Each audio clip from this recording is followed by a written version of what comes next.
Guys, I want to teach you a technique that's going to position you to have a lot of success when you sit down with your prospects.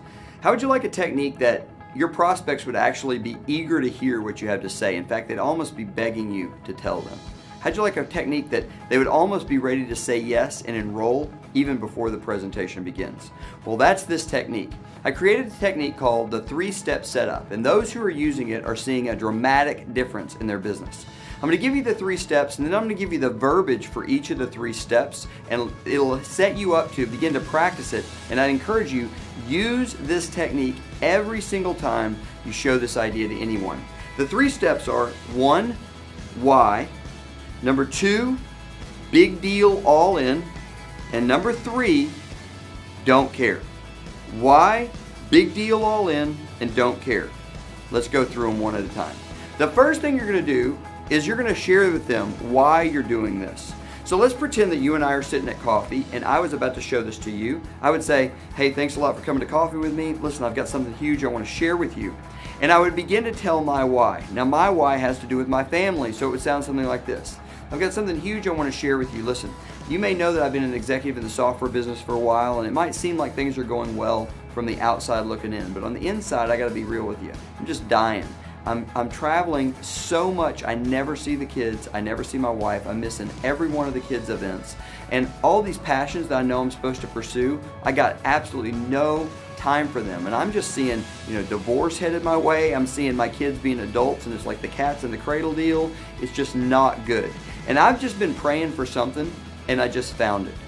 Now, let me back up and break that down. I gave you my why. Now, my why is not going to be your why. I gave you that as an example. Your why could be anything. We have people who are trying to retire and they can't. We have single moms who are tired of dropping their kids off at daycare. We have college students who are tired of burdening their parents with the financial woes of paying for college and want to get that off their back. We have people who, every kind of why, it doesn't matter what the why is, but what it does matter is that you are real, that you are vulnerable, and that you are raw.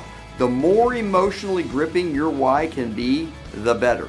And the last part of this first step is that you need to transition by saying you were looking for something and you found it. I use the phrase, I was praying for something and I found it, because I happen to be a person of faith. It doesn't matter, looking for or praying for, either one works just as well. But what we're doing is we're creating a problem in the mind of the listener. Here's my big problem. I was looking for an answer and I found it. That's step 1. Step 2 is going to be big deal, all in. So the way that would sound is this. You've just said, man, I was looking for something and I just found it. Now this thing I just found, it is a huge deal. It's going all over the world. It's a viral social phenomenon, and I've done all the research, and let me tell you, this is my ticket. I am all in.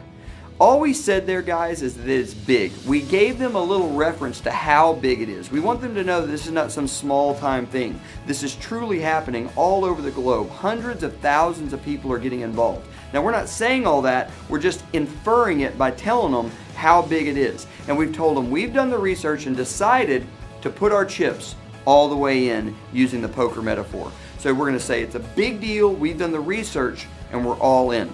The last step is don't care. And here's how that would sound. You've just said, and listen, I've decided I'm putting my chips all in. I am all about it. Now, here's the thing. I'm not sure how you're going to, take this. I'm not sure how it's going to impact you. You may love it. You may not get it right away. All I know is this. You're my good friend. I'm going to put this in front of a bunch of people, and I wanted to give you one of the opportunities to be first. Is that cool?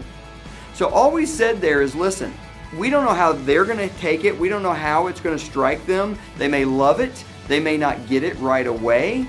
It doesn't matter to us. Let me tell you another good phrase you can use. You can say, listen, it won't affect you and I at all. I'll tell you how that would sound. You could say, listen, now I'm not sure how this is going to strike you. You may love it. You may not get it right away. I want you to know either way is cool with me. It's not going to affect us one bit. All I know is you're my really good friend, and I'm going to put this in front of tons of people, and because we're such good friends, I wanted you to have the chance to be one of the first. Is that cool?